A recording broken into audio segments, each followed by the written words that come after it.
अंग्रेजों के मित्र सिंधिया ने छोड़ी राजधानी थी, खूब लड़ी मर्दानी वो तो झांसी वाली रानी थी। आज हम झांसी की रानी को याद कर रहे हैं, रानी लक्ष्मीबाई। रानी लक्ष्मीबाई एक बार फिर से जीवंत हो उठी हैं। हालांकि वो जीवंत तो हर भारतीय और हर देशभक्त की स्मृतियों में सदैव रहती हैं।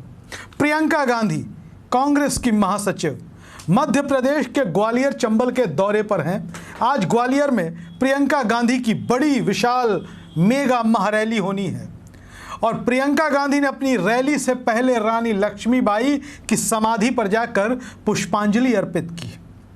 और इस देश में जब से इस देश में गांधी परिवार और गांधी परिवार की राजनीति को लोग देख रहे हैं, ये पहला मौका है कि गांधी परिवार का कोई सदस्य जाकर रानी लक्ष्मीबाई की समाधि पर जाकर पुष्पांजलि अर्पित कर रहा है। दरअसल राजनीति संकेतों की होती है, प्रतीकों की होती है। लड़ाई तो यहाँ पर सिंधिया से है और सिंधिया से लड़ाई और रानी लक्ष्मीबाई की समाधि पर माल्यार्पण करना, पुष्पांजलि अर्पित करना।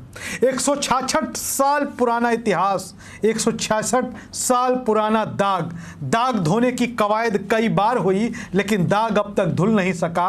और एक बार फिर से प्रियंका गांधी, जी हां, प्रियंका गांधी केंद्रीय मंत्री ज्योतिरादित्य सिंधिया के गढ़ मध्य प्रदेश के ग्वालियर पहुंच चुकी हैं। वहां उनकी रैली चल रही है और रैली से पहले रानी लक्ष्मीबाई की समाधि पर जाती हैं प्रियंका गांधी और पुष्पांजलि अर्पित करती हैं।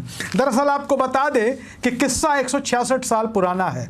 1857 का वो दौर था जब भारत में प्रथम स्वतंत्रता क्रांति जिसको कह सकते हैं, स्वतंत्रता संग्राम आंदोलन जिसको कह सकते हैं, 1857 की क्रांति का भी जिसे नाम दिया जाता है, उस दौर में रानी लक्ष्मीबाई, झांसी की रानी, अंग्रेजों से लोहा ले रही थी।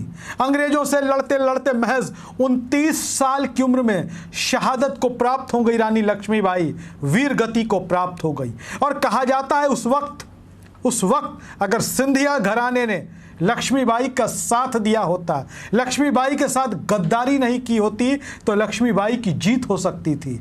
और इस चर्चा को, इस आशंका को, या ये जो कहानी है सिंधिया परिवार और रानी लक्ष्मीबाई के साथ गद्दारी की, उसको बल दिया प्रसिद्ध कवयित्री सुभद्रा कुमारी चौहान ने। सुभद्रा कुमारी चौहान ने ही लिखा था कि अंग्रेजों के मित्र सिंधिया ने छोड़ी राजधानी थी और खूब लड़ी मर्दानी वो तो झांसी वाली रानी थी। हालांकि प्रियंका गांधी भी लड़ रही हैं।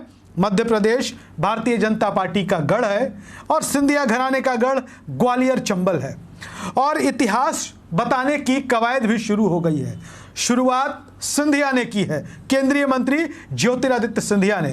गांधी परिवार का नाम आज़ादी से लेकर इतिहास, अब तक बहुत सारी बातें सिंधिया लगातार कह रहे हैं, ट्विटर फेसबुक पर डाल रहे हैं। अब बारी गांधी परिवार की है। गांधी परिवार भी मैदान में उतर गया है और मध्य प्रदेश में विधानसभा चुनाव से पहले प्रियंका गांधी की इस रैली ने सियासी तापमान को और भी ज़्यादा गर्म कर दिया है। प्रियंका गांधी रैली करने के लिए कोई जगह चुनती हैं तो वो ग्वालियर चंबल का इलाका होता है और ये इलाका सिंधिया का इलाका है। इसके बारे में हम सभी को पता है। अब आपको बताते हैं दरअसल सिंधिया की दुखती रग क्या है।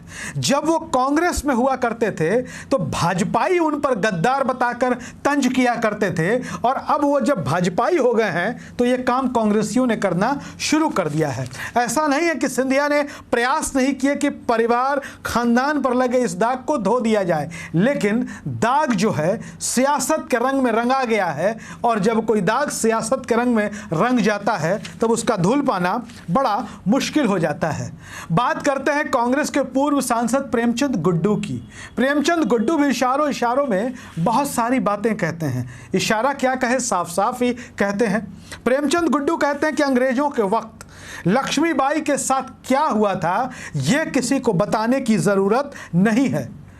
प्रेमचंद गुड्डू कहते हैं कि जब वीरांगना रानी लक्ष्मीबाई पर हमला हुआ था तब अंग्रेजों के मित्रों ने राजधानी छोड़ी थी और अंग्रेजों के मित्र सुभद्रा कुमारी चौहान की कविता में स्पष्ट है, अंग्रेजों के मित्र सिंधिया ने छोड़ी राजधानी थी और खूब लड़ी मर्दानी वो तो झांसी वाली रानी थी।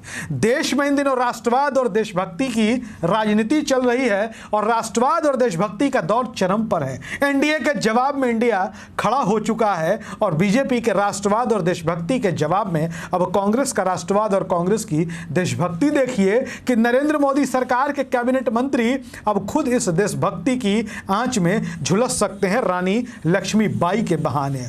प्रियंका गांधी हो या देश की कोई भी नेता, कोई नेता हो इस देश का, देश की राजनीति में प्रतीकों का, चिन्हों का, संकेतों का बड़ा महत्व रहा है और राजनीति इसी से आगे की दशा दिशा तय करती है। प्रेमचंद गुड्डू की हम बात कर रहे थे, वो कहते हैं कि जो हम कह रहे हैं वो इतिहास के पन्नों पर दर्ज है। सिंधिया परिवार ने भी इतिहास बताया है और अब कांग्रेस और गांधी परिवार की बारी है इतिहास को पूरे तरीके से बताने की। हम फिर से बता दें कि जब जब रानी लक्ष्मीबाई का जिक्र आता है, झांसी की रानी का जिक्र आता है, सिंधिया घराना असहज हो जाता है।